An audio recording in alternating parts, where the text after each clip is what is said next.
ও বিড়ি তুমি শুনতে কি পাও, ও বিড়ি শুনতে কি পাও, বিড়ি আমার, ও বিড়ি আমার।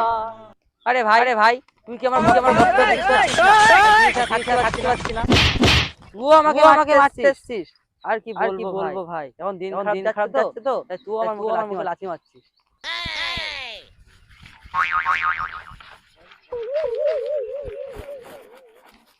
এবার একটা বিড়ি খেয়ে নি নাকি?